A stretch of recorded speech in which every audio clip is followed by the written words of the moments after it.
딱 분위기 보시면 아시겠지만 서초동입니다. 네, 변호사 사무실 왔고요. 약간 심각한 사건이 제보가 와서 피해자분들과 또 변호사님 입회하에 같이 인터뷰를 해볼까 하는데요.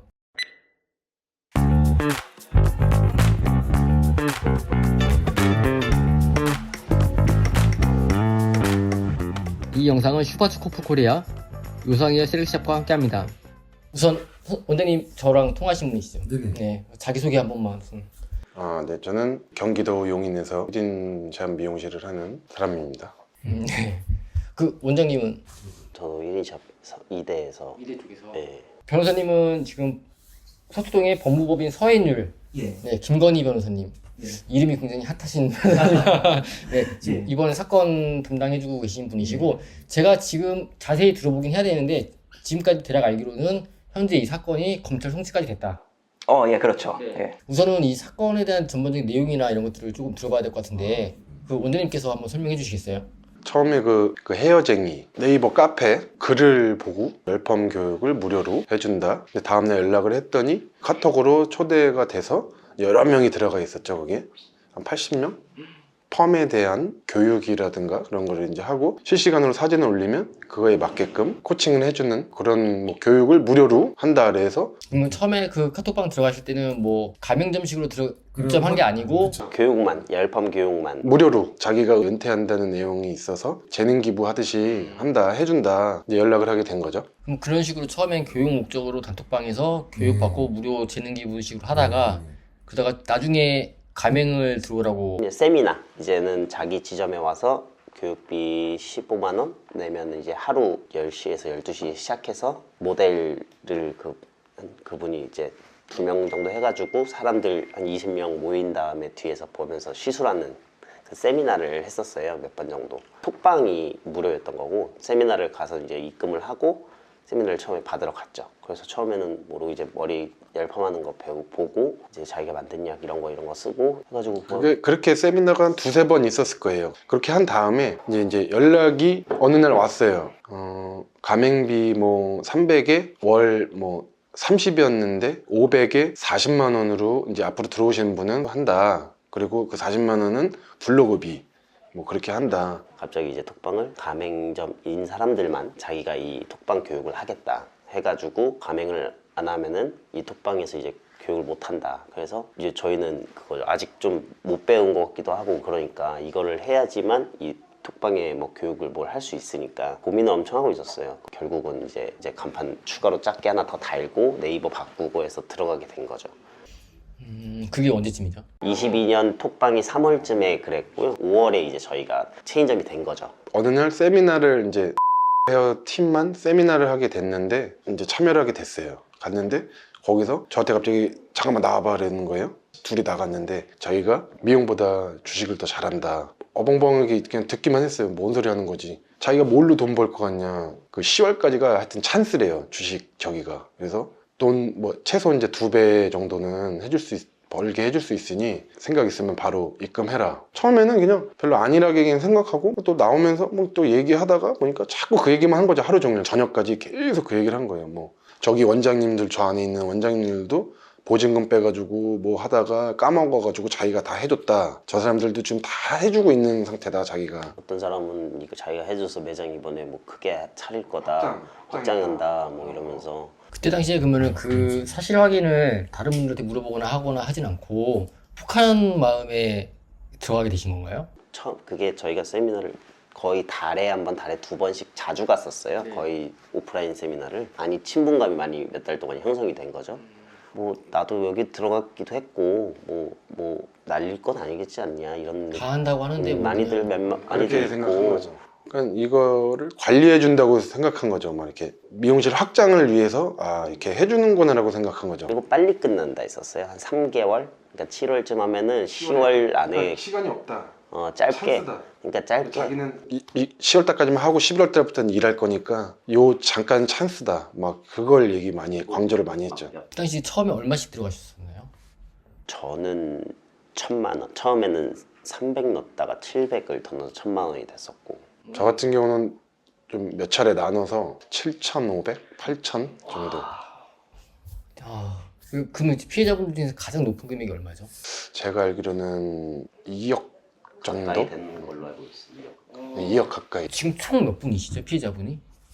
지금 뭐 한 9명, 10명으로 알고 있어요. 그러면은 지금 1기가 있었고 2기가 있었다고 하는데 1기, 2기 총 몇 명 정도가 되는 거죠? 처음에는 한 24명 정도 됐는데 1기 분들이 그 일이 이제 막 터지고 난 다음에 갑자기 1기 분들이 막 한 명 빼고 다 나간 거예요. 한 10명 정도 되셨는데 갑자기 어느 날 그냥 우르르르 22년 9월 그때 며칠 날 연락이 안 되더라고요. 그 추석 그 연휴 때.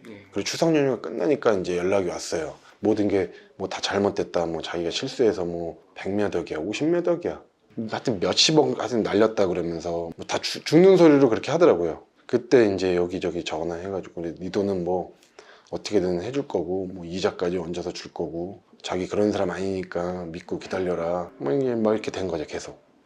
그때까지만 해도 원장님은 그 믿었어요. 믿고 있었던 믿었어요. 거고. 그러면은 이러다가 고수까지 하게 되고 이렇게 일이 탁 터져버리게 된 계기 같은 게 있나요? 그거는 그렇게 해서 한 3개월 정도는 10월에 그렇게 터지고 9월, 10월에 터지고 3개월 정도는 계속 서로 믿고 막 그랬었어요. 그리고 막 뭐 조금씩 주겠다 하면서 한 10% 받은 사람, 저 같은 경우는 한 10% 외에 100만 원 먼저 좀 받은 사람들도 몇 명 있고 이제 금액이 이제 적은 사람은 그거부터 먼저 메꾸겠다 이렇게 된 거예요. 내용이 어느 날 입금이 됐어요. 사람들이. 그래서 이제 확인을 해보니 그러니까 소액으로 1,000만 원, 뭐 600만 원, 뭐 그런 사람들은 10%씩 100만 원, 50만 원 뭐 이런 식으로 준 거였고 뭐 이렇게 5천 아니면 뭐 1억 이런 사람들은 하나도 못 받은 거예요. 10원 하나 지금까지.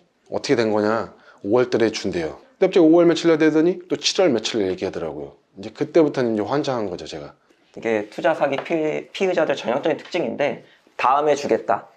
그럼 그 다음에 주겠다. 그 다음에 주겠다. 그러면서 1년, 2년 계속 시간을 끄는 거죠. 그러면은 증거도 이제 사라지고 그 다음에 무엇보다 피해자가 포기하게 됩니다. 그 피해자는 또 못 받을까봐 계속 기다리게 되고. 예, 그래서 결국에는 이제 몇 명 이렇게 떨어지고 하면은 또 다른 사람한테 사기쳐서 그거 좀 얼마 좀 나눠주고 그러다가 이제 흐지부지 되는 것을 바라는 거죠. 근데 그때까지 저희가 이제 또 소속은 돼 있었어요. 근데 이제 쫓아내듯이 어느 날 카톡방에서 이제 뭐 나가라. 그래서 누구누구도 보증금을 줬다. 자기가 나가라 해서. 그러더니 뭐 소식 없어요.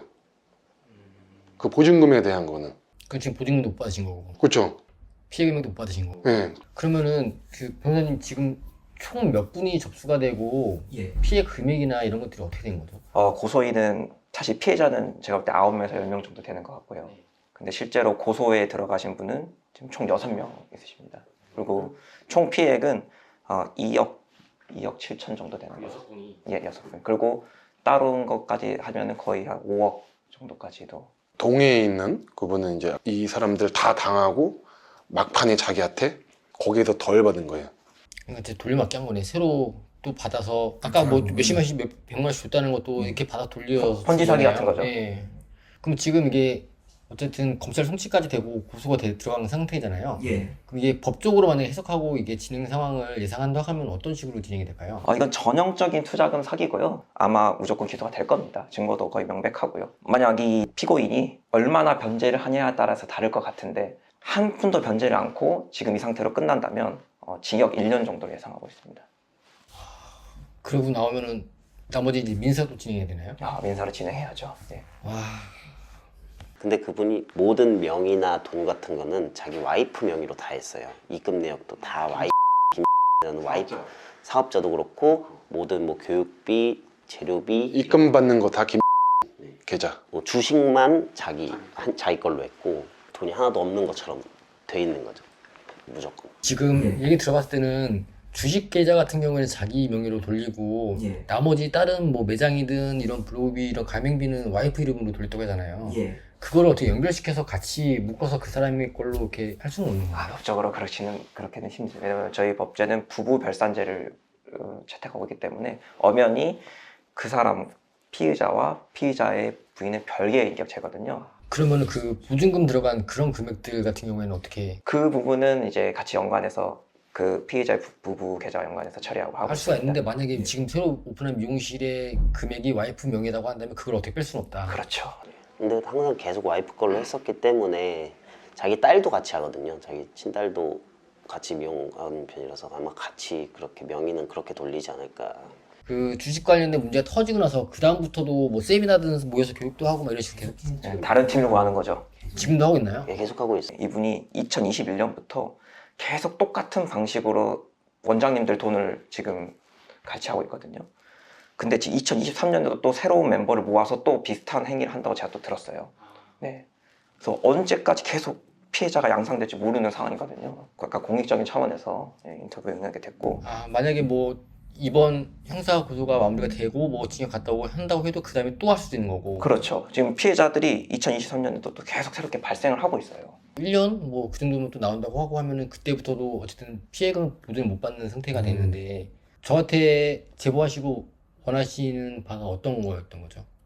일단은 공론화가 돼서 또 다른 사람이 피해자가 생길 수도 있으니까. 그렇죠. 피해가 다른 사람은 이제 피해가 생기지 않아야 되죠. 그렇기 때문에 이 사람을 좀 알려야겠다. 그렇죠. 자기 돈 없고 이번에 매장도 정리하고 와이프도 뭐 아파서 수술했고 뭐 이런 소리 하면서 갑자기 다른데 지점 더 평수 더 넓게 미용실을 오픈을 한다는 거예요. 자기가 따로 그 인스타에 디자이너 6명 뽑는다, 열펌을 제대로 하고 싶고 하는 사람들은 지원하라 뭐 이런 식으로 자기 오픈한 매장 인테리어 사진 찍으면서 이게 대표님한테 의뢰를 해서 이게 뭐 해결되라고 어떻게 보상이나 해결되려고 한 건 사실은 아니에요. 근데 이거는 누군가는 꼭 알아야 되니까.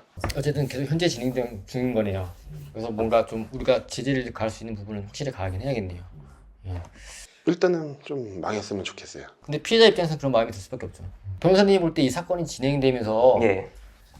아, 뭐 좀 아쉬웠던 부분이 있나요? 예, 아쉬운 점이 있죠. 아쉬운 점은 사실 이 여기 피해자가 더 되거든요. 훨씬 더 많은 피해자가 있는데 그 피해자 중 일부는 아직까지도 속고 있는 거죠. 그러니까 그래서 고소를 진행 안 하시는 분도 있고 일부는 또 약간 혼자서 이제 고소를 해보시겠다 이러면서 진행을 했다가 이제 경찰에서 불송치 결정을 맞아버린 경우도 있고요. 왜냐하면 일반인이 이제 법률 요건을 딱딱 맞춰서 상대방을 사기죄로 기소하는 거는 쉽지 않은 일이거든요. 불송치 요청을 받아버린 경우도 있고. 만약 그렇게 부승치가 된 그 개인분은 다시 이거를 이렇게 법적으로 다시 하긴 힘들어지는 건가요? 이의 신청을 할 수 있겠지만 이의 신청이 받아들여지는 경우는 거의 없습니다. 특히나 일반인이 불송치 요청을 받고 일반인이 다시 해서 이의 신청해서 결과를 뒤집는다?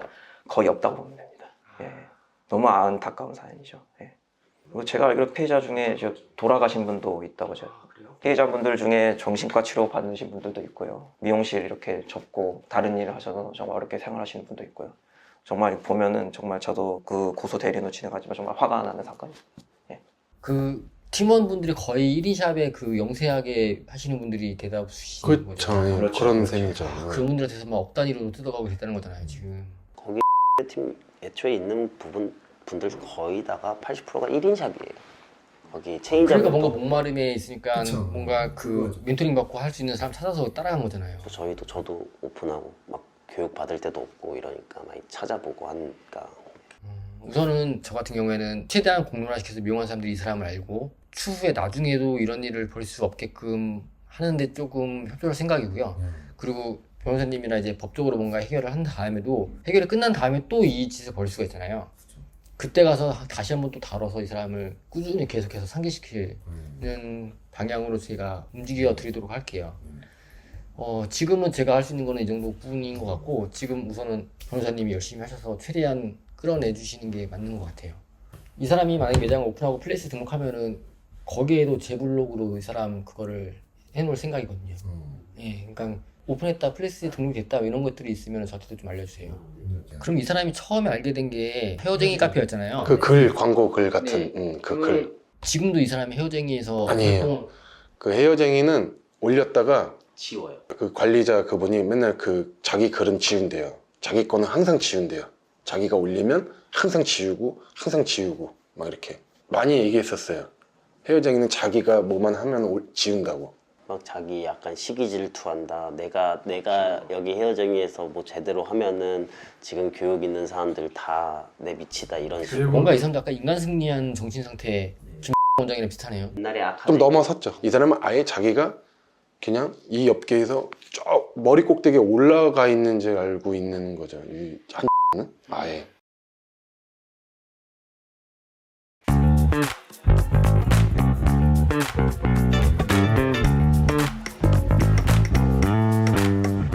이 영상은 슈퍼츠코프 코리아 요상이의 셀렉샵과 함께합니다.